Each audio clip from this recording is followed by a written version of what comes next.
The year is 2002, and on the highways around Stockholm, something unbelievable is happening.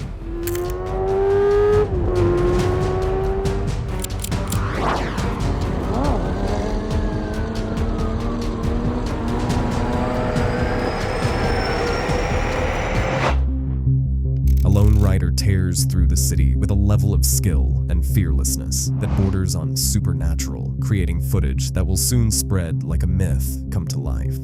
His name is Ghost Rider, and over the next decade, he will take the world by storm with a series of DVDs that show a style of riding no one had ever seen before.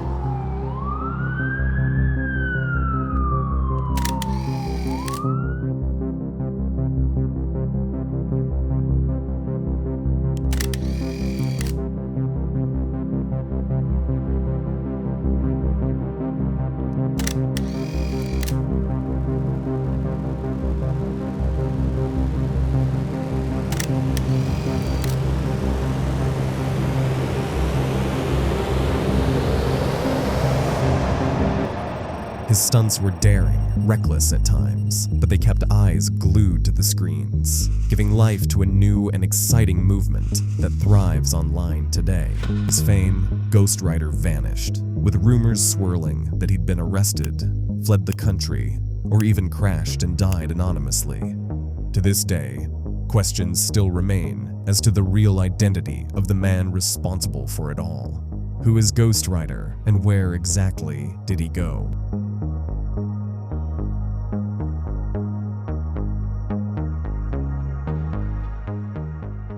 Ghost Rider's story begins at the climax, the Uppsala Run, a 42-mile stretch of highway between Stockholm and Uppsala, littered with cars, lorries, and all manner of constraints.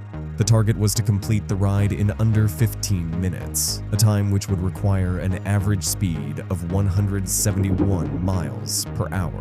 This had long been considered impossible until Ghost Rider arrived. He set off, weaving recklessly in and out of traffic. Not once did he lift his foot.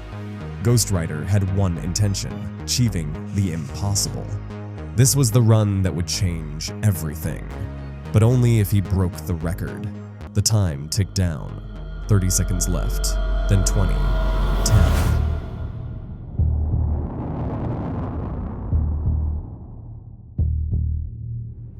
The year is 2002, and a legend is about to be born upon the streets of Stockholm. Those early videos spread fast, first across Sweden, then across the continent, traded like contraband between riders who couldn't believe what they were seeing. Here was a man, faceless and all dressed in black, who spent his time taunting, baiting, and running from police. In those early days, he needed to find an edge to stand out, and find an edge he did. Sure, he had the stunts, all the reckless moves, but there was one thing that set Ghost Rider apart and put him on a course towards legendary status. He was willing to die for the thrill.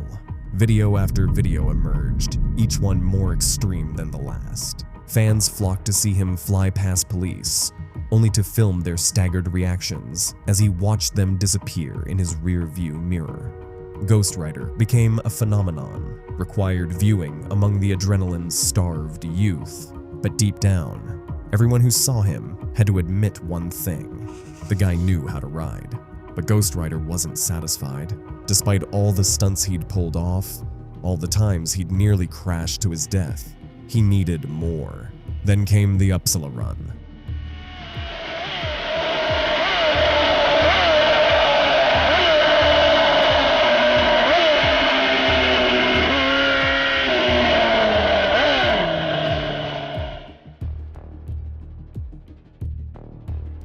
This changed everything. Overnight, Ghost Rider went from an underground rumor to a global phenomenon. Views, plaudits, and money started rolling in, with his DVDs reaching corners he could only have dreamed of. Over the next few years, everything Ghost Rider did seemed to take him to new heights. Just 2 years later, he broke the Uppsala record again, shaving 2 seconds off his time while driving through even heavier traffic. But he wasn't done there. Next, he traveled to Paris, taking on the legendary Paris Peripherique. Then, He made his way to Holland, riding over 40 miles between Rotterdam and Amsterdam in a little over 20 minutes.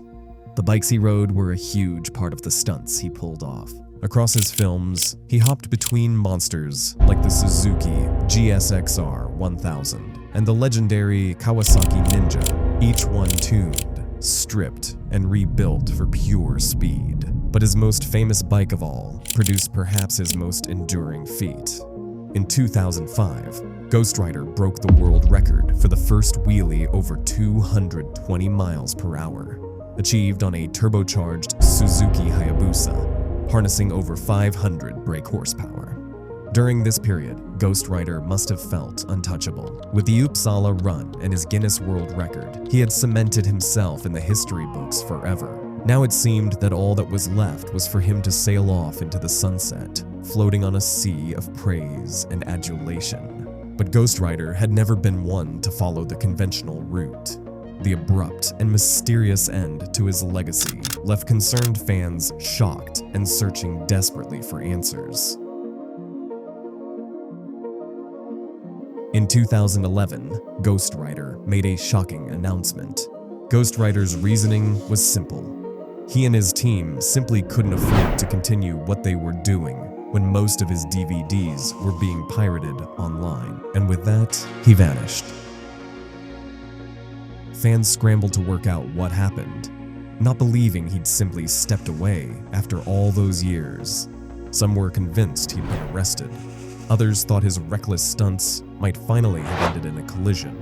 But others pointed to his recent world record and came up with another theory that seemed to make a lot more sense. You see, Ghost Rider's anonymous image had created a storm of questions that had lasted the best part of a decade. From his fans to the police who wanted him locked up, everybody had the same burning question: who was behind the mask? Before long, Ghost Rider couldn't keep it a secret anymore. His wheelie world record had brought him a lot of publicity and thrust his own profile into the public consciousness. While filming for the Guinness Book of World Records in 2014, he finally went public. His name was Patrick Furstenhoff, a Swedish ex-racer and mechanic. In this clip, he gives his own possible reason as to why he disappeared. God! Perfect! I've been waiting for this since age 6, and for my girlfriend and my family it's important that I quit before I crashed. At the end of the day, all the fame and popularity meant nothing to Patrick if he wasn't around to witness it. So, the videos stopped and Ghost Rider went quiet. The only question that remained was whether he would ever return. In 2016, he was arrested by Swedish police after driving recklessly in a residential area. The arrest came after a high-speed helicopter chase, which ended with Patrick fleeing and being tracked down by police dogs. After arriving at the station, it was discovered that Patrick had previously been convicted of a number of traffic offenses, as well as other types of criminal activity. Though his driving license was seized, he was eventually released from custody. For Ghost Rider and all those reckless drivers like him, the craving for adrenaline never seems to truly disappear. He remains active on social media today, engaging in exactly the same stunts he began over 20 years ago. Perhaps the only way this motorcycling legend will truly give up is when the decision is taken out of his hands.